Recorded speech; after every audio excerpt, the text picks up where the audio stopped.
유럽중앙은행이 10번째 연속 기준금리를 인상했다고 합니다. 막바지까지도 금리 인상인지 동결인지 팽팽한 예상치를 겨루고 있었는데 그래도 25bp 금리 인상이 약 63%의 예상치를 보이면서 다소 높게 나왔습니다. 또 결과적으로 유럽중앙은행은 25bp 금리 인상을 단행했고요. 근데 금리 인상을 하고 나서 그 이후에 나온 발표가 더 의미가 있는데요.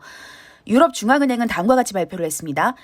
현재의 평가를 바탕으로 이사회는 유럽중앙은행의 기준금리가 충분히 오랜 기간 동안 유지돼서 인플레이션이 목표치에 적시 복귀하는데 상당한 기여를 할 수 있는 수준에 도달할 것이라고 생각한다 라고 발표를 했습니다.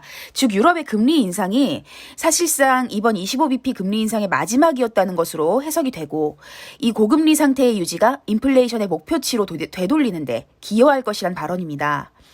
미국의 경우는 이번 달에 대한 금리 인상은 동결로 갈 거라는 이런 독보적인 예상치를 보여주고 있지만 미국의 8월 소비자 물가지수와 그리고 어제 발표했던 생산자 물가지수 예상치를 웃돌면서 한 차례 더 금리 인상이 있을 수도 있다는 그런 가능성 역시 제기되고 있습니다. 여기서 중요한 건 그 한 차례가 언제가 됐건 이제 마지막이 될 가능성이 높다는 점이고요. 이런 긴축적 통화 정책이 비록 암호화폐 시장만의 호재가 지금은 없지만 긴 횡보장에 잠깐의 숨통을 불어넣어 줄 것으로 보입니다. 라이브러리가 SC와의 ABC 토큰 미등록 증권 관련 소송 결과에 대해서 항소를 제기하기로 한 거 다들 아시죠? 존 디튼 변호사가 이 항소에 대해서 나오미 브로웰이라는 이 법정 조언자를 대신해서 항소법원에 출석 통지서를 제출했습니다.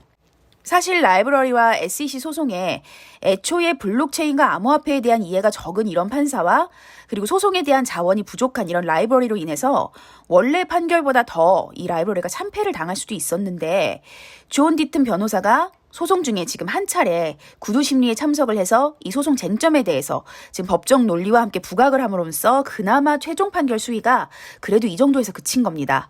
어쨌든 라이브러리에 이런 어떤 재정적 지원을 통해서 항소를 할 수 있게 된 건지 그건 좀 궁금하긴 하지만 존 디튼 변호사가 법정 조언자를 대신해서 출두하게 된 거는 매우 의지가 되는 일이고요. 또 라이브러리의 입장을 다시 한번 전문적으로 정리해서 밝히는 데는 도움이 될 것 같습니다. 존 디튼 변호사는 이기거나 지거나 비기거나 무조건 싸울 것이다 라고 얘기를 했는데요. 암호화폐 토큰의 명확성은 라이브러리와 리플에 의해서 좌지우지되는 그런 판이 될 것 같아요. 코인베이스랑 바이낸스 같은 경우에는요. 거래소인 만큼 좀 이 소송 관련해서는 좀 다른 성격을 가지고 있다고 보여지고요. 원칙적인 암호화폐 증권 유무 관련 문제를 풀고 또 SEC의 관할권 욕심을 약화시키는 것, 이 두 소송에 달려있다고 봐도 과언이 아닙니다.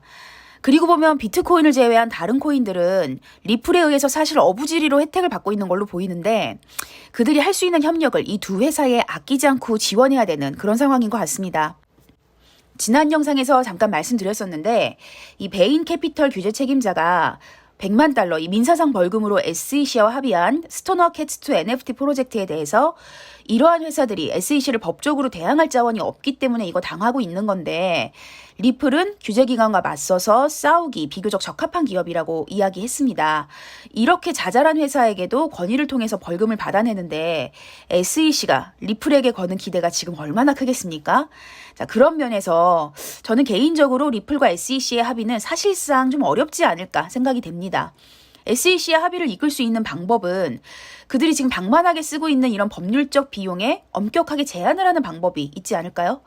그렇지만 또 이런 예산적인 제한도 당장 이뤄내기 힘들고 의회 합의가 있어야 되는 만큼 또 그 어느 때보다 방관자처럼만 보고 있는 기타 암호화폐 설립자들 또는 프로젝트들 지금 다 같이 합심을 보이는 것이 중요하다고 말씀드리고 싶습니다. FTX 자산을 다시 2차 시장에 재판매하는 게 이 연방 판사에 의해서 승인된 사실 알고 계시죠?